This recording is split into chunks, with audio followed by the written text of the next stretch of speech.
If you've ever felt that sudden bone-deep shiver, an instinct pressing hard against your chest, whispering that something is terribly wrong, trust it. Don't brush it aside the way I once did. The last time I ignored that unshakable pull in my gut, it destroyed everything I thought I knew about my marriage. That single night unraveled the fabric of my life, leaving me in a place I never believed I would stand. Let me take you back to the evening where the foundation began to crack. Her name was Clara, and it all started with a simple, fragile request. One that still echoes in my mind like a bitter taste. "Could you just stay home tonight?" I asked quietly, my voice heavy with unease I couldn't explain. Clara didn't even glance up from the mirror as she adjusted her lipstick. Instead, she gave a dry laugh, that sharp little chuckle she had perfected over time. "Oh, Marcus, please," she scoffed, her tone dripping with dismissal. "You're being ridiculous again. You always overreact." Purse in hand, keys already ready, she brushed past me. Outside, the impatient honk of her friend's car cut through the air. The scent of her perfume lingered, floral yet harsh, mocking. She was gone before I could utter another word. But that night something felt different. Her hollow reassurances no longer calmed me. Deep in my chest, something coiled tight, a knot warning me this wasn't just another harmless evening out. It was the beginning of the end. The hours dragged like chains. Every minute gnawed at my sanity. I tried everything, scrolling aimlessly through my phone, flipping through channels I wasn't watching, pacing the halls like a restless caged animal. Midnight passed. Nothing. 1 a.m., 2 a.m. I finally sent her a message. "Are you okay?" No response. My chest tightened as my thoughts spiraled. I replayed the past few months. The late nights, the secretive texts she tilted away from view, the bursts of laughter at private jokes I was no longer part of. Sometimes she came home reeking of cologne I didn't recognize, hair disheveled, eyes distant. And whenever I asked, she deflected. "You're paranoid. I just need space. You're suffocating me." But all I wanted was to hold on to the woman slipping through my hands. By 3 a.m., something inside me finally broke.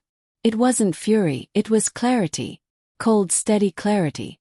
I stood, walked to the closet, and pulled out her clothes. Dresses, heels, scarves she loved. One by one, I folded them neatly and stacked them by the door. Jewelry too. Every little reminder of her. I wasn't lashing out. It was deliberate, calm, purposeful. For once, I was listening to the instinct I had buried for months. Around 4 a.m. I heard the door creak. She stumbled inside, giggling to herself, shoes dangling from her fingers. Her makeup was smeared, her hair tangled. She froze when her eyes landed on the pile of belongings. Her drunken smile collapsed. "Marcus, what? What is this?"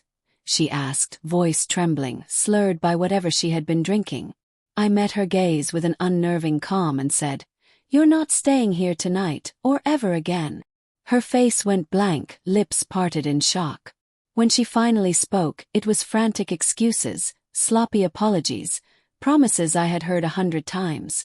But I was past that. I didn't shout. I didn't accuse. I only said, "Call someone. Get a cab. You're leaving." She cried. She pleaded. She tried to claw her way back in, but I stood firm. By sunrise, I had changed every lock in the house. I hadn't slept, but as dawn broke, I felt something unexpected, relief. Later that same day I filed for divorce. When the lawyer asked what I wanted, I answered plainly. "Give her what's fair. House, a car, half my savings. I don't care." Because none of it mattered anymore. I didn't want the house built on lies. I didn't want the car she used for her midnight vanishing acts. I didn't want anything but freedom. At first, the silence in the empty house was suffocating.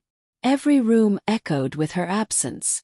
But slowly the silence shifted, became soothing. I started sleeping through the night again.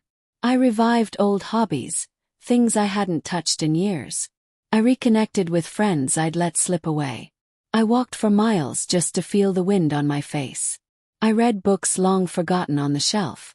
I cooked for myself, and the quiet no longer felt hollow. Felt like peace. Months later, I ran into a mutual friend who casually mentioned seeing Clara at a bar clinging to some new guy. He asked if I wanted details. I just laughed, shook my head. No need, I said, smiling for the first time in forever. She wasn't my concern anymore. And in that moment I knew. I was free. Looking back, I wish I had trusted that voice inside me sooner. I wish I had understood that sometimes the hardest act, walking away, is also the bravest. That night, when I begged her to stay, I wasn't pleading with her. I was pleading with myself. Pleading to stop the suffering, to stop pretending, to stop surrendering to someone who had already left long before. So if you ever feel that cold, unshakable knot in your stomach, don't dismiss it. Don't wait for the collapse. Sometimes the most courageous choice is to listen to your instincts and walk away.